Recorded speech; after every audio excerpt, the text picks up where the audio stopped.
Gen Con 2020, hello. We wish we could be in Indianapolis as much as anyone so we could meet all of you incredible people in person and maybe accuse you of being a werewolf after hours. But it turns out that a pandemic takes a lot longer to solve than a 2-hour session with little itty bitty cubes. I'm joined today by Adrian Adamescu and Daryl Andrews, the designers of Titanic, who are going to share some behind the scenes secrets as we take a closer look at the game design. If you're a budding game designer or just plain interested in seeing how some of your favorite games actually come to life, listen up because these guys are the pros. Adrian is a happily married father of 4 kids who holds degrees in math and chemistry. He's been a researcher for 8 years and is now designing board and digital games full time. If you've played Rival Kings, Sagrada, Speakeasy Blues, Sinister Six, or Monster Trampoline, then you have experienced some of Adrian's work, and he's got a lot more. He's just getting started. Adrian and Daryl are a force to be reckoned with in the industry, so stay tuned to see what they'll crank out next. They're working on many top secret projects. Daryl is also cranking out games, having designed and co-designed over 45 games in 6 years with 15 different publishers. He's got many more in the closet just waiting to see the light of day, so publishers, hit him up. If you've played Sagrada, Bosque, TMNT Showdown, Sinister Six, or the new 7 Summits, then you know how awesome Daryl's work is. These guys are 2 of the hottest designers in the industry, and they make a dynamic duo, so I don't want to take up any more screen time. Daryl, anything you want to say to Gen Con before we kick off? Well, I just want to say thanks for joining us. Gen Con is the premier board game event, and we're sorry we can't meet you in person. It's an amazing show, but we're really glad that you're visiting us digitally and that we can spend some time together. So thanks, Gen Con, and hope you have a lot of fun. Yeah, thank you, Gen Con. I've actually never been to a Gen Con, but maybe hopefully soon. Well, you are now. I mean, you're here now. This is the first opportunity. In spirit, yay. First Gen Con. All right, let's get this thing started. So for anybody who doesn't know anything about Titanic the Game, you guys haven't had a chance to play it because we're launching it right now. So Daryl, Adrian, can you tell us a little bit of a top line about what Titanic is, how to win, how to get points, how long it takes? Yeah, absolutely. Well, I can start us off, and then I'm sure Adrian can add some more. But Titanic, at its core, is all about trying to run around and save as many passengers as you can. It's this kind of puzzly, quick, family-friendly game where you're trying to optimize your special abilities and pull off kind of different stories from the movie, but ultimately you need to get off the boat before it sinks.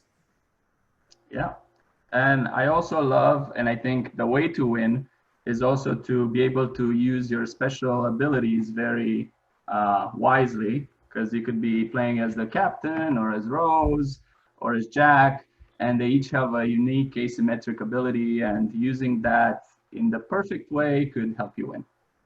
All right, and we'll definitely get into that a little bit more. The how to win, we want to give these people the opportunity to just absolutely crush their friends if they want to.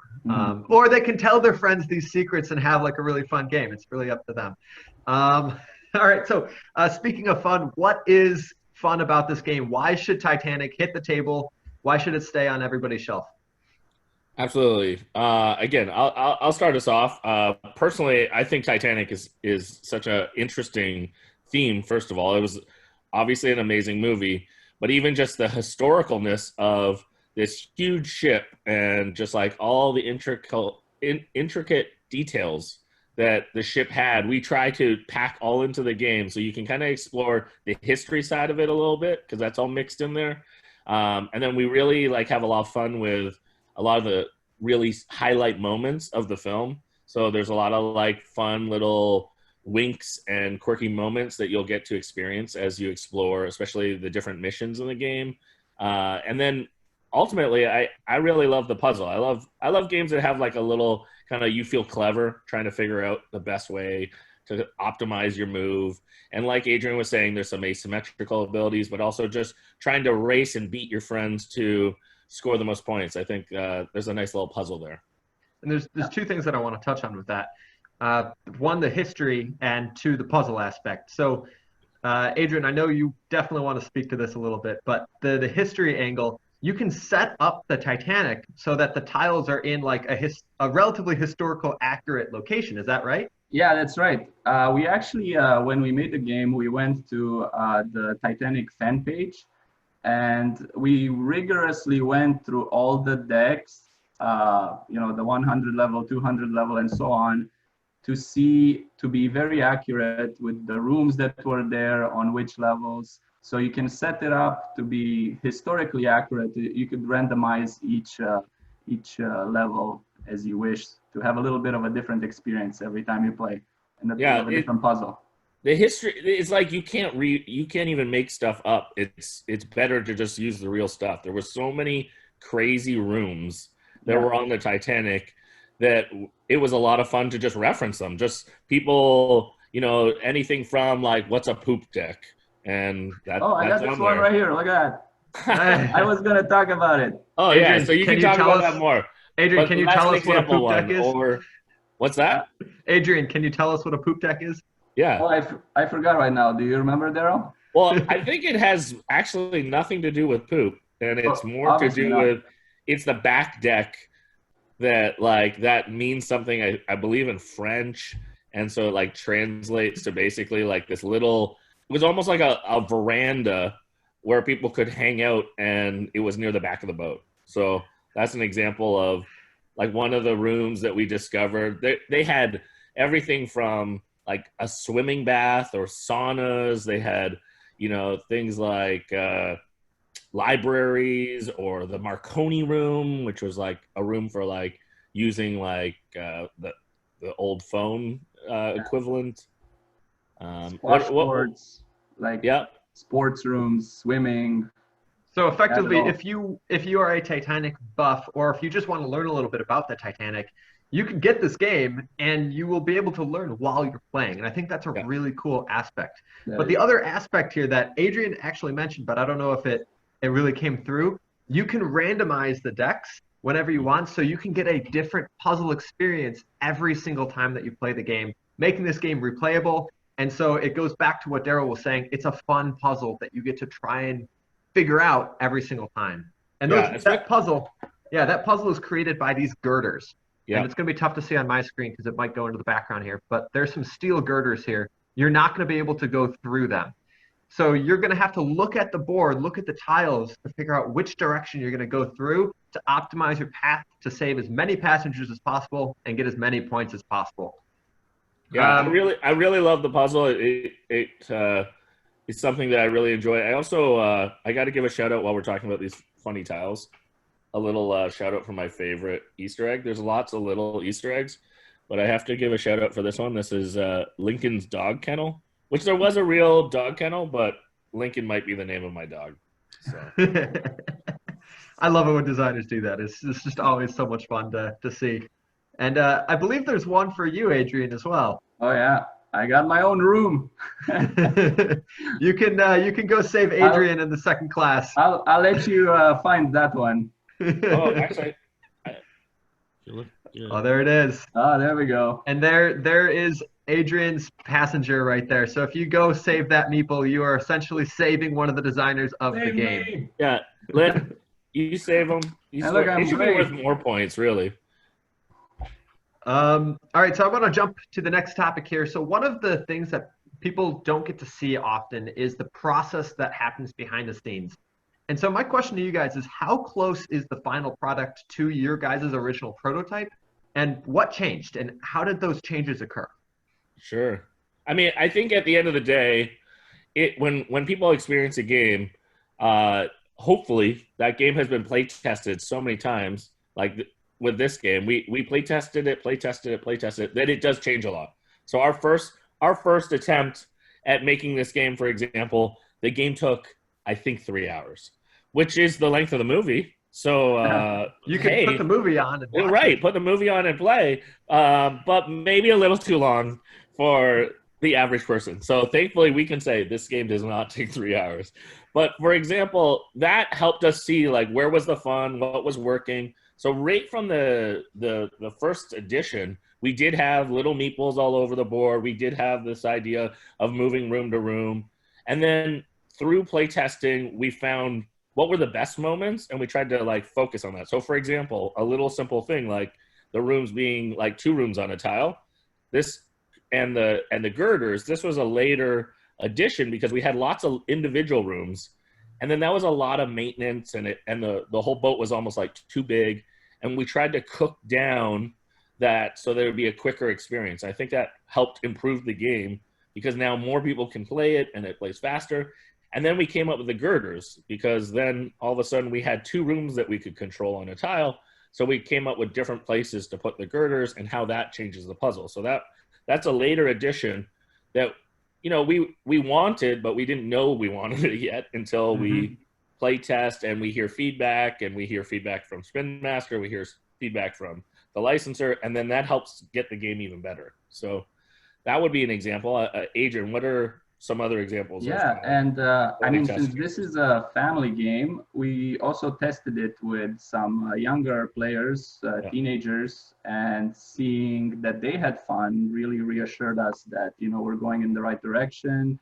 You know, this is what we're aiming for, and it was great. Yeah, along that same lines, especially like a lot of the cards and things like that. There's some humor mixed in.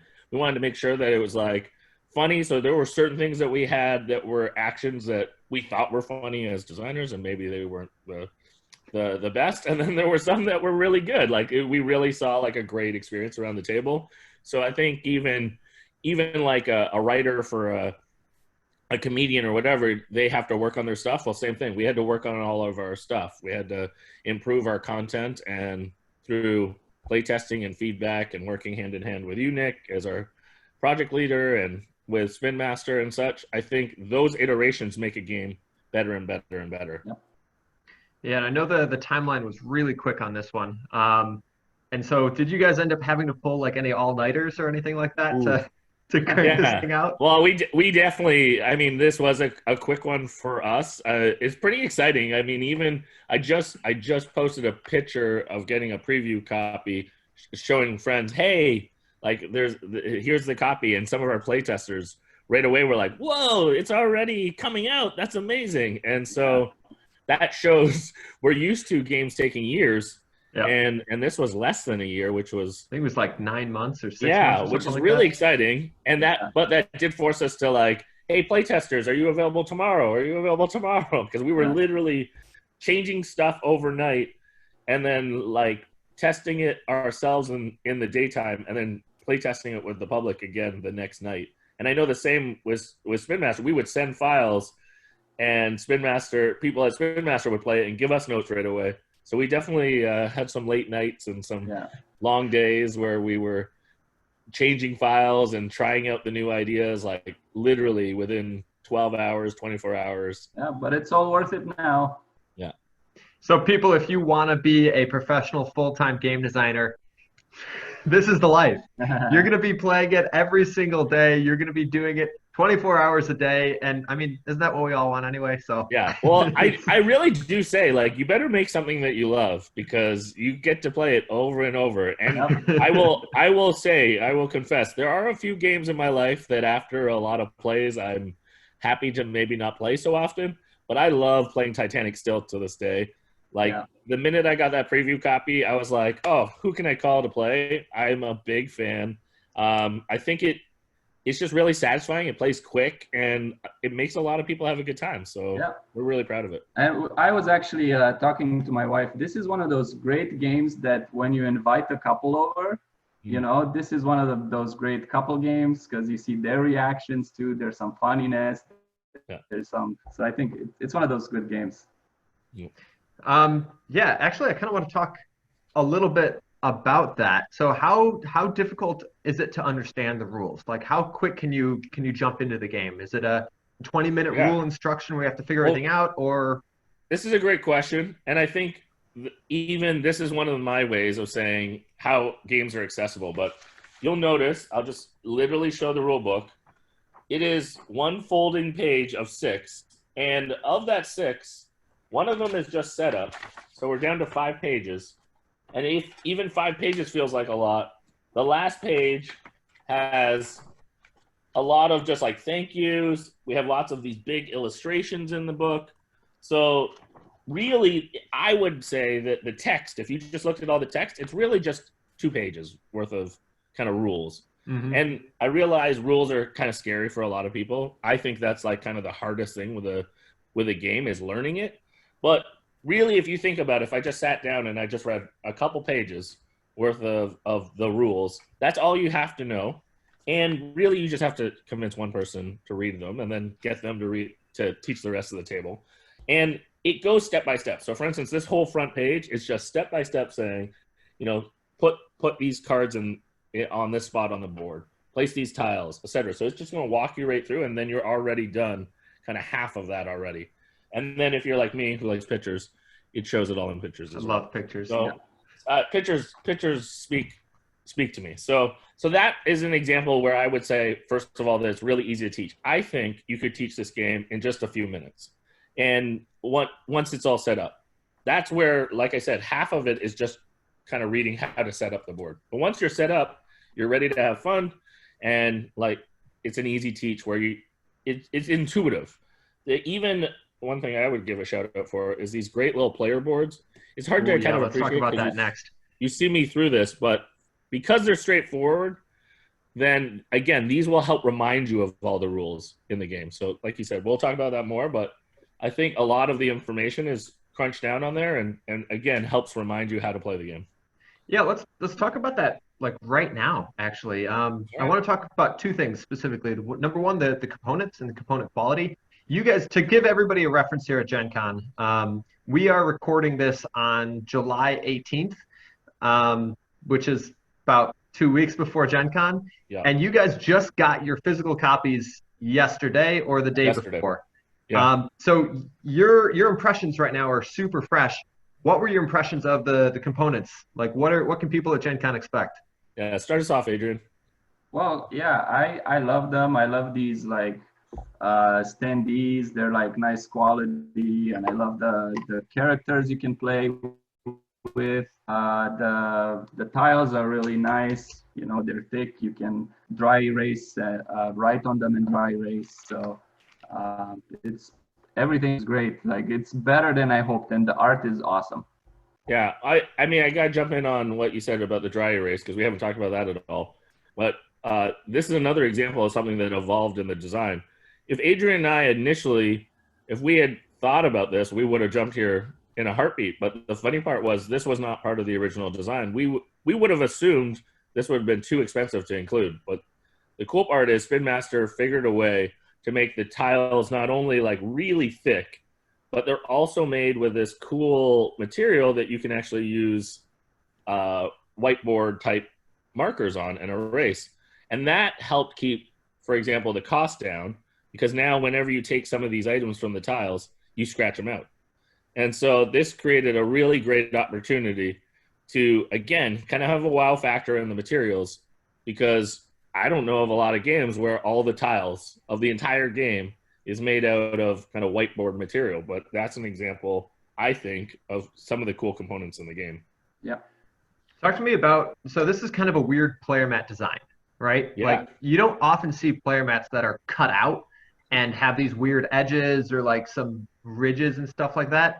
I know you guys were the people that looked at originally designing the tile in a weird way. Talk me through that. Sure. I mean, some of the functionality is, again, just to help you remember certain rules. So, for example, a really practical small rule is every player can only have 5 of these lifesavers over the course of the game. So we wanted an intuitive way that people would know if they reached 5. It's hard to remember like little rules like how many you can have, but this board automatically shows that you start with 2, and then there's room for 3 more. And so if you were to grab another one, you'd know, oh, I can't keep that. There's nowhere to keep that on my board. Also, then we wanted a rule where you couldn't lose, because there are ways to like not have them.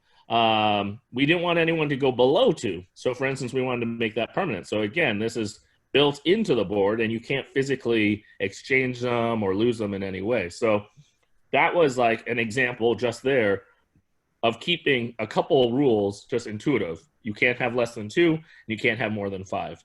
And yet that's just built into the player board. I don't know, Adrian, if you want to talk actually about this middle area here and why they're cut out like that.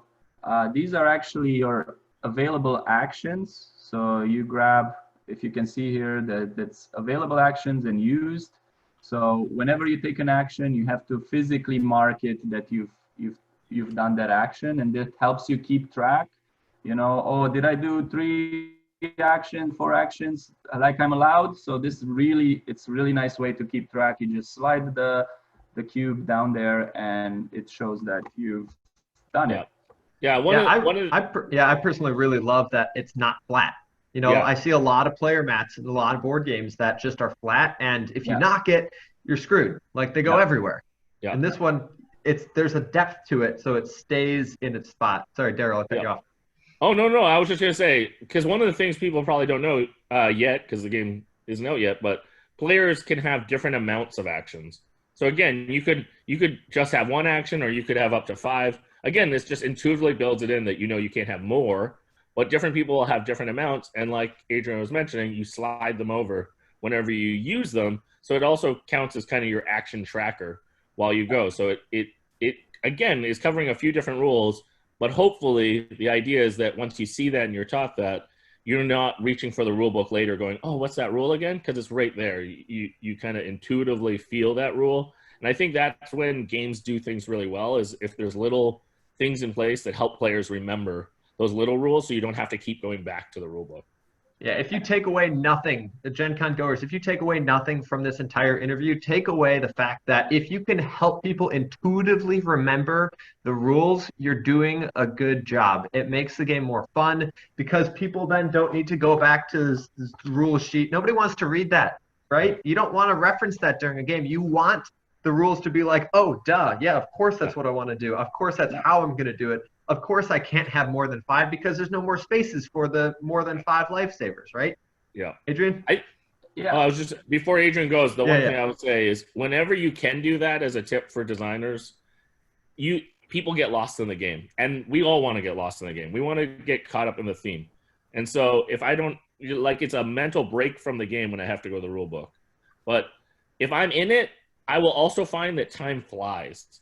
So for example, like one of the things we do when we play test is we record times. With this game, especially as the play test got better and better, you know how I mentioned our first play was 3 hours? Well, we felt like we were having a great long experience, but time just flew by as well. So it's that, you're in the right spot when some time flies by and you have no idea how long it's been. And I think less going to the rule book, you lose track of time and you just have a good time.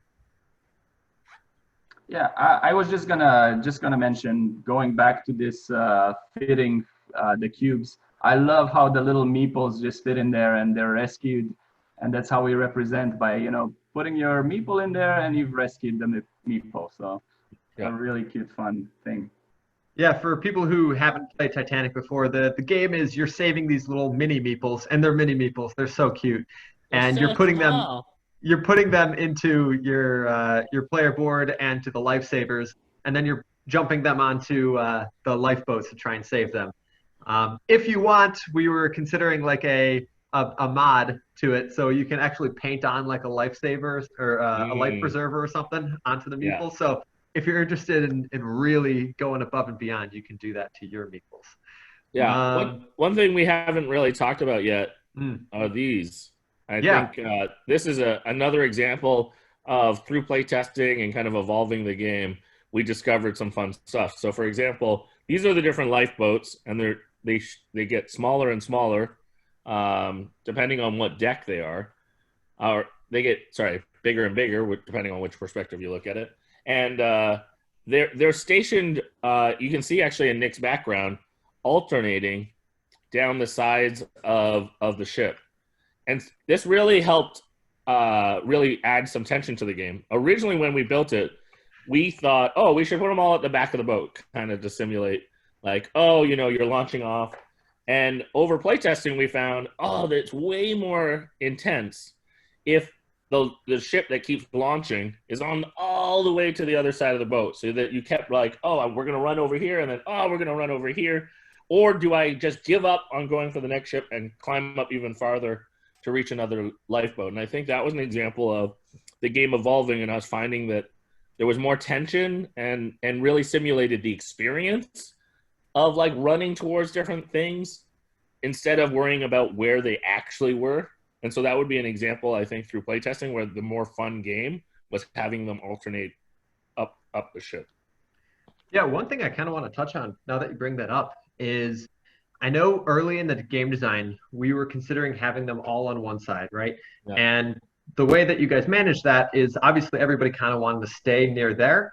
But what you guys did as game designers, which was absolutely brilliant, is you put some more of the expensive, valuable stuff on the opposite side. So you did have an incentive to go to the opposite side, but it would cost you a lot, right? And it was that constant battle between, do I want to get more points or do I want to upgrade my stuff to, become more optimized over the course of the game? And we also talked about maybe having the ship sink asymmetrically like that, so it could, or maybe even break in half and go down. Can we shed some light on to why we eventually went to this direction? Sure. Adrian, do you want to start? I mean, it was a bit like you said, people were clumping more on one side because they thought that was the better strategy. So we didn't want just one strategy to be obvious. So it gives players different decisions that they can do. Like Daryl said, do I wait this out? I don't care about this level now and go to the next level so I can be first to go to the ships, or so I think through playtesting we discovered that that's the better way to go, and there's more strategy there. Yeah, another big gain was, as we mentioned, when we were making it, we were all about the historical accurate ship, and then we, like mentioned earlier, we skewed some of the valuable stuff to be near the front of the ship. But what we came to an aha moment was, it'd be cool if you could play historical, but then you could also shuffle them up.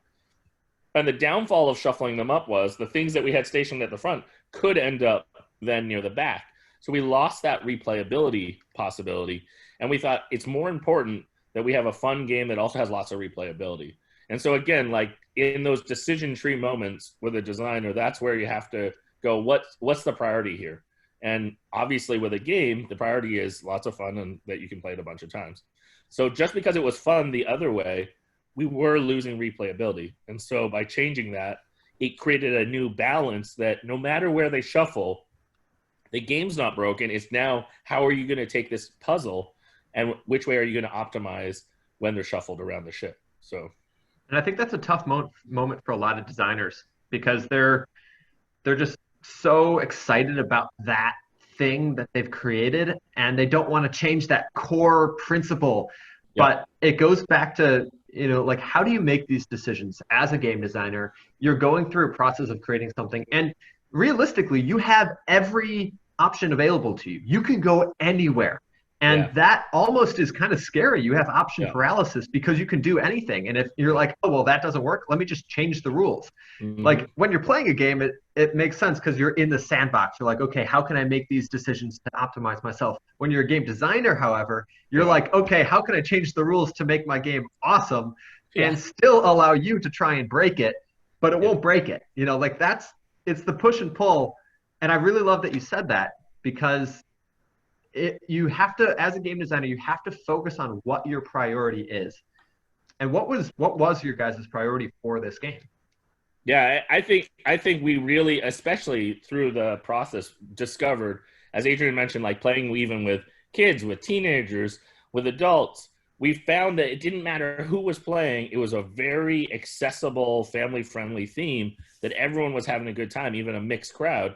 And so we realized, well, then we have to prioritize that this can be played by lots of people, and that's going to drive some of our decisions. Like, for instance, runtime. We need the game to not last a crazy long amount of time because you're going to lose part of your audience. So that's one example of like when you're aiming for kind of family-friendly, that game that kids could win, adults could win, you have to then have certain design decisions that have a domino effect there. So for us, I think that was a real priority, was thinking through who's our audience and what's the match of this theme with mechanics and runtime and complexity and etc. So I think that once we knew who we were making the game for, then we knew what kind of game it should be. Were there any rules that in playtesting were just too complicated? You know, we get that point where like this mechanically works and it makes the game really balanced and like we kind of want this thing here, but people don't remember it. And Right. how do you get around that as a game designer? Because I know this comes up in probably every game that you design. Sure. It comes up for me whenever I design a game too. So how do you get around that? Well, one problem we had early, we didn't think it was a problem at the beginning, but over time we saw we had the actual stairs that you could go up and down at. So, and that, especially with the randomized board, you could have too many stairs on one side and no stairs on another side. So that was you know, we later simplified that, like Daryl said, to make it more accessible. Yeah. And so that was one of the issues. That's a great example. Yeah. Just to clarify, like the actual rooms, we had certain rooms that were just staircases. Yeah. And I think especially what was the least intuitive about those staircases was we would say, well, if you're on a staircase, you can go up, and that you could come down onto a staircase, but people would want on the staircase spot, well, if I step on a staircase, can I go down? And we'd be like, well, no, this staircase goes up. And it was like, in our heads, it's clear. Like, we're like, no, that staircase connects upstairs. But everyone would think it was almost like an elevator, in that, like, in that spot, I can go up or down. And we're like, well, no. And we were like really attached to this idea of the stairs. And until we were like, wait, why don't we just remove it? And you can just go up and down between rooms. Then all of a sudden we're like, oh, we just saved so much time teaching this game because we wasted like a whole minute just explaining the staircases. And yet that wasn't adding more fun to the game. It was just more time teaching. So I think even that, like, that was a great feedback that we got pushback from Spin Master, and that helped us, maybe even directly from you, Nick, and that helped us question it. It helped us like go like, why is that even there? And it was almost like a remnant of like, well, we were being historically accurate. That's where the stairs were. And then once we pulled that out, it made the game better and it was less cumbersome. Yeah, I think this is something that, you know, if you were an inexperienced designer, I think you would have gone towards the, okay, well, we'll just change the stairs to be up or down. But you still had the issue of when you were above, if you were in the room above, you still had to look below and see that the stair was there to know that you could go down there. It was just odd. Yeah. And if you were inexperienced, I think you would have gone to the, you know, you can just go up or down. But because you made that change to just eliminate it completely, it actually led to a solution where that it was girders, and that became the puzzle. And suddenly the girders could go in any direction. You know, it could be anywhere, and it created this really cool labyrinth. And it was intuitive too. Yeah. Okay, there's a couple more questions. I want to keep this short and wrapped up here. So if you could give me some rapid fun facts, things that you absolutely love about the game design, about the components, literally anything, just rapid facts, 30 seconds or less. Who wants to start? Adrian, start us off. I know you love some of these random facts about. Yeah. We really, to buy him a few seconds to think of stuff, like we lived, I feel like, for a month or two on the Titanic fandom wiki page. And we're just like reading every random fact we could come up with. And another thing that was super fun, and you can look these things up, is you can look up the floor plans, and we would like see these 3D renderings and zoom in and look at the different rooms and be like, okay, what room could we do that's kind of like a quarter of the way in? Okay, which room can we highlight? And we literally would scan through the rooms, be like, oh, that's where the post office is. Okay, let's put that onto the ship. So we literally studied floor by floor what rooms were where on the ship. So what other stuff would you say, Adrian? I was gonna say more things about the cards and the way we wanted to have these cool special powers that you can do. For example, the clock gives you extra actions because it's time, or little things from the movie. You know, they're singing or drawing in the game, which is not something you see in every game. So those are neat little things that everybody at the table enjoyed. Yeah, I would say, like, kind of pointing it out, like, there are lots of, like, specific movie references. Again, we watch the movie a lot of times, and we would, like, point out, like, oh, this is a little funny moment. Like, for instance, one, I'm trying to find it, but the violin players at the very end of the film, spoilers, there's people playing violin, and that really happened during the Titanic while it was sinking and while people were getting onto the lifeboats. They actually had people doing that to help people stay calm. And so that was like a historical idea of like, hey, even in this moment, let's be like proper and help people. So they actually had like the orchestra playing music. And so we try to, like, for instance, wink at that. I'm dressed in my best, and we're prepared to go down like gentlemen. Yes, there you go. Oh, the quotes, absolutely. We had like a running spreadsheet matching up because every card has a quote at the bottom going back to the movie and kind of highlighting that character or highlighting that item. The deck is actually made up of 4 types of categories. So we had specific locations and specific scenes from the movie. And again, we really wanted to capture that so that if you're a fan of the films, that you can really have those highlight moments, like being drawn. Draw me, Jack. I want you to draw me like one of your French girls. And what do you do on that card? What do you do? Be in the That's a same baited room question, everybody. Anybody that's watching, that's a baited question. Yeah. Be in the same room with another player, make a sketch of that person with their permission, then they score 1 point. So you can score 3 points if you draw it, and then who you choose to draw at the table scores 1 point. Yeah, I love that. So you could draw somebody during the game, and I have a collection. I have a collection of pictures. It's also a whiteboard game, so you can draw right on it if you'd like to. Right on it. Just draw right on it. Something I actually want to talk about really quickly is working with licensors, and I'll lead this part. One of the cards that we wanted to include, I know this was Adrian's favorite, which was Angry Cal. I want him to talk a little bit about that, just because it was such a great card. We ended up having to cut it because the movie happened 20, 30 years ago, 25 years ago, something like that. Those actors, they're big and famous now, and if we didn't have like the screenshots from the movie that were already approved by the licensors, then we couldn't use that thing in the game. We would have to, if we wanted to get something from the movie itself, we'd have to get all the approvals from Kate Winslet and Leo and Billy Zane and anybody that was in the movie. We'd have to get their physical signature on this stuff. So obviously with the pandemic going on, that wasn't entirely feasible. Everybody's workforces were a lot lower. So we weren't able to get that one scene where Cal is flipping the table and being all angry at Rose. So unfortunately, that card didn't make it in the game for that reason.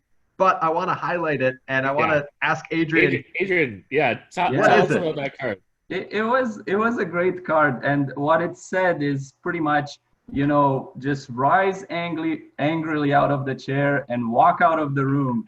And I got that card during a playtest. The very first time we play tested it, I didn't even know it was in the deck. Yeah, and I'm a pretty calm person. I don't. No, he's not just pretty calm. He's the calmest person you will ever meet. So, and then in the middle of the game, it was just me storming out angrily out of the room, like the card said, just to score those 3 points. And it was hilarious because he dropped the card, like he angrily was like, ugh, and then he drops the card, walks out of the room, and 2 of the people are like, oh no, are you okay? Adrian! And I look down at the card, and I'm like, it's the card, guys. They're like, what? And then I read it out loud. You have to angrily walk out of the room. And then right while I'm reading it, he walked back in, like, huge smile, like, ha, ha, ha. And it was perfect. It was like this great little highlight moment. So if you want to whip that out during a play test or like an actual play of the game, you know where it came from, and you can whip out that fun fact. Yeah, you But, can make your own little custom card. yeah, you could write it in. But if we're sorry we couldn't include that one, but we included another one that we think is really good as well. It's called "I'll Never Let Go," and Yes. so in it you are literally hanging off the edge of the table, saying "I'll never let go," and you have to get somebody to promise that that they'll never let go. So the game, obviously you guys included some really incredible nostalgic moments and nostalgic hits that really breaks up kind of the strategy of the game. It makes it a little bit lighter. Yeah. Talk to me about how you decided to include that in a game design where it is a light strategy game. How did this come in? Because that's not something a lot of typical designers would think of. Yeah, I mean, it definitely was like initially we were almost like questioning ourselves, like, can we do this? Is that allowed? And I think really the tipping point for us was we thought, well, let's just try it. And so we weaved it in on a playtest, and we had some kind of like serious gamers testing, and yet they had a good time. And we're like, okay. I believe they sang "My Heart Will Go On." Am I right? Yes, they broke out in song. Wow, yeah, that was an amazing. And I was thinking, I can't wait till we can get back together at conventions. But at the time, I was thinking of Gen Con, actually. So shout out for Gen Con. But I thought it would be so funny to walk by the booth and just see like a chorus break out. Like I just had that vision of like, oh, this would be just so awesome at a con to just see people doing these little moments while playing like a legit strategy game too. So I think we just kind of fell in love with the humor. The other thing is, every time we mention this game, jokes come out. So it's like people love the movie, but they also have lots of little like tongue-in-cheek moments. So like right away, people will make jokes like, "Oh, can only one person win because even though there's room for two people, there's only one person on the door?" Oh, you mean this door? We winked. We made that door. Or like one of my favorite things, and I'm pretty sure you made this, Nick. It was kind of, we had one. So the funny bit about this is we had one card left. There was one card that didn't serve any purpose, but we had already quoted it. And it's unbelievably hard to take out a card once you've quoted it. Yes. So we decided to make a fun card and just turn it into something really funny. So I went in one day without anybody prompting me, and I just kind of drew some costumes on some meeples, and I put it into one of the scenes that we already had made. And so it's almost like third class passenger Jack at the top of the stairs waiting for Rose in her garb at the bottom. I just love it because it's so Titanic, and yet it's also so Titanic the Game. Like everyone knows the grand staircase, and yet it's kind of teaching right away. There's third class passengers and first class passengers. That's why they're different colors. And then if this wasn't enough, I just adore the back because we already talked about this. But a little dexterity moment of, can you fit both of them on the same little wood plank? And that is difficult. I have tried. Can you balance both of them onto the same plank without them? See, they drowned. They drowned. So you got to save them by balancing them on this card, both of them.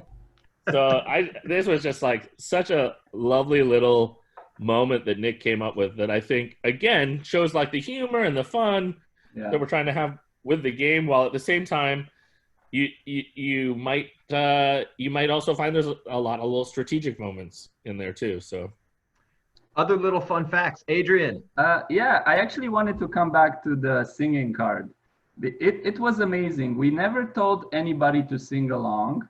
It was just on the player for that player to score the points. But these experienced gamers, game artisans of Canada, a couple of them, and everybody broke out in song because, they know the song and My Heart Will Go On. And so everybody, that was an amazing experience. Yeah. So and that clicked the mechanic of like, hey, we should make some of these interactive things about not just score for yourself, but who participates or who gets involved. Also, so whoever sings along for that one card gets an additional point. Yeah. And so, from a game design standpoint, what that does is it aligns everybody's motivations to do the thing that'll cause the most amount of fun. Yeah. And I think that's a good tip for young game designers out there. make sure that the rules push you in the direction of Yeah. having fun, right? Yeah, absolutely. Daryl, you got any Another- more fun facts? Well, one that was a late addition in the design, but became actually a really cool mechanic is the automaton. So this is worked in so that you can, on a low player count, be able to still feel the tension of the game. It's funny, we normally play test at 2 a lot because there's the 2 of us, and because this game was a priority but also with a shorter timeline, we ended up organizing a lot of playtests at higher player counts. But the funny part was, because of that, we were like, oh wait, is the game tight for low player counts? Because normally that's not something we're worried about. And all of a sudden, later in the development, we played it and we're like, oh, this is almost too easy. And so we really like wrestled, like, how do we solve this? And we tested like, oh, what if a whole column is missing? Or what if we have like different setup rules? And everything we tried was like fiddly, and it took a lot of rules. And then we stumbled on the automaton, which I love as a mechanic in our game, but there's this secret reveal on every row of things disappearing. And the tension is, they seem to always disappear just before you're about to go grab them, which just timed out wonderfully. So we have these different tiles that you set at each of the water levels. And because the pressure of the game is that it's flooding after every turn, then what we did was we doubled the rate of things flooding because it's a low player count. And we had these automatons wiping things out in the rows. So you couldn't even grab a certain category, a certain type of item in each of the rows, even causing some of the lifeboats to launch early, which, again, it always felt like in the playtesting, once we had it right, that it was like, oh, I'm just about to go to that, and oh, that lifeboat launched on me. And so I think that's another example of where we assumed something, and then thankfully we play tested it and then realized, oh, the game's really working. Now how can we solve so that it plays for all different player counts really well? Yeah. All right, I got one last question for you guys because I want to wrap this up. I don't want to make it too long. Yeah. Gen Con goers have places to be. True. You know, they're home. That's it, because we can't go anywhere. All right, so I know I promised this in the beginning to everybody watching. You want to be able to crush your friends, or, you know, like, tell them how, you know, some good strategies to really get them started. Some people don't actually like figuring out the game. Some people like kind of having an idea that they might be good at the game. Sure. Already. Even though we all know as gamers, the first time you ever play, you're not going to be good at the game. But well, give people, give the Gen Con goers here a couple little tips to win. Yeah. Well, disclaimer, earmuffs for anyone who doesn't want these tips and you want to discover them yourself. Understand, go play the game. But for anyone who wants to like kick that person's butt, keep listening, and we'll give you some really good strategy tips. Adrian, do you want to start us off with? Yeah, and but I want to say something first. I'm not a competitive gamer, so I'm more in it for the experience. So, and it's great for those types of people too. So, but for those who do want to, you know, absolutely be the winner, there's different strategies you can try. And I think if you can make use, I would advise, if you can make use of your special power a few times in the game, because that's a free action. All right. If you can make use of your, you know, ability a few times in the game, that's great. But then, you know, it also matters, you know, on the spot, you're going to see a card or get a card that wants you to do a certain thing. Or you could also rush to that final boat, because if you step on it first, you get more points. So those are, you know, a few clues. One that I'll give, although this is difficult to master and it also is risky, is trying to have the heart of the ocean. So the heart of the ocean goes to the player who's in last place. And it's tricky because if you're too far in last place, you might never catch up. But the beauty is this heart of the ocean gives you an extra action, where everyone else is capped at a maximum of 5 actions. So if you can position yourself to just be below and be able to earn this, then you can be churning away and giving yourself point opportunities. So for instance, like one thing that I'll try to do is I'll sneak into just last, have these extra actions, but then load up with tons of passengers and then do one big delivery, especially if I can maximize and fill an entire boat and get all the bonuses. That's a big play. It's a big swing moment.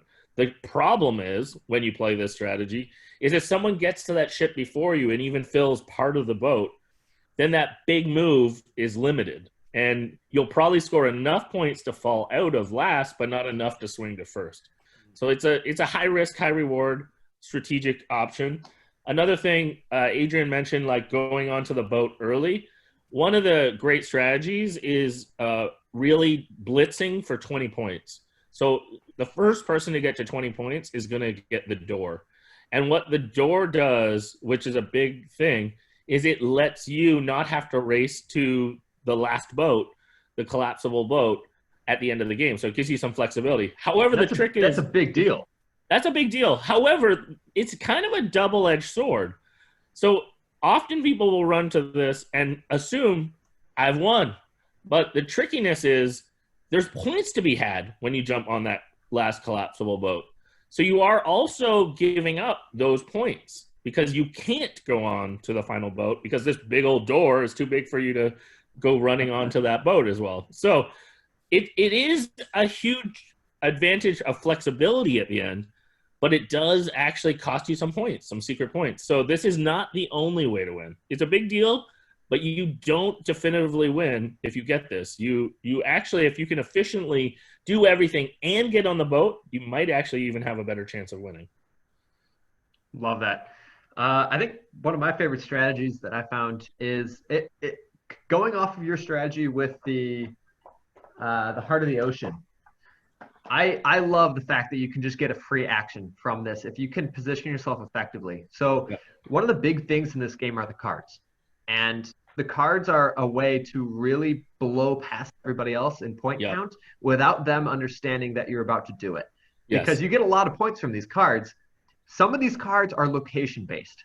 And the earlier you get those location cards, obviously the more opportunities you'll have to use them. Yes. And so I think I don't want to call it an engine builder, but it's more of like a planning game where you're planning ahead of time to know you want to get some of those cards early, put yourself in last so you can get the extra bonus for free, load up on the passengers, and then dump everybody on like the 4th or 5th round, jump way up ahead in points, and then your engine is already going, and then you just zoom around and try and get everything. It doesn't always work. I will absolutely say that it doesn't work all the time. But that's the one I use. Yeah. Another one that I'll mention is your action cubes. I understand everyone loves lots of actions, and so it's really hard to give those up. But delivering those action cubes on ships is actually a really good strategy. They're worth lots of points, but also what's kind of hidden underneath the hood, which is why this is a good strategy tip, is you can get more. And the trick is that sometimes in that second half or even in the last quarter, there's a bunch of action cubes that no one can pick up because they've already maximized. And if you delivered some of yours, now you have room to pick them up. So you still have a chance to get them. There is risk there because maybe other people deliver. But if you can deliver some of those action cubes in the first half, that is a great opportunity as long as you get more action cubes as soon as possible. So again, it's risky, but it is really worth it because they are worth a bunch of points. Adrian, Daryl, any last words for Gen Con? Have fun with the game, guys.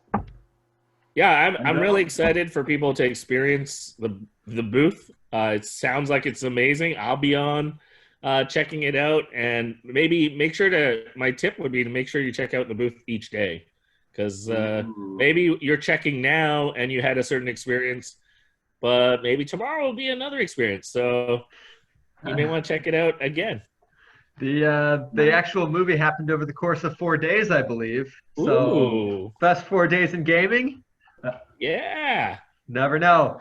All right. Thank you, Adrian and Daryl, for both of your time. Thank you for all those tips, tricks, behind the scenes, everything that you shared with us. I know I really enjoyed it. I learned a lot from this, even though I was with you guys on the entire process. So thank you for that. And thank you to all our viewers listening in. Daryl, if viewers want to get in touch with you, how would they do it? Yeah, absolutely. Social media, you can find me on Twitter, Facebook. Just look up my name. Sometimes I put my middle initial, which is an M, in there. So sometimes it looks like it says Daryl Mandrews. But you can find me on Twitter, Facebook, Instagram. Happy to interact with anyone, especially if you like board games or if you're a designer. We love talking about games and prototypes and all that kind of fun stuff. And Adrian, if you want to share that, you can. If you don't, Yeah, totally up to you. It's the same for me. I'm on Facebook, Twitter, Instagram. So if anybody wants to reach out, we'd be happy to answer questions or whatever. Awesome. And thanks. And if you guys want to reach out to me, my name on Board Game Geek is Metzler Nick, Metzlernick. Reach out to me on LinkedIn or Facebook or whatever.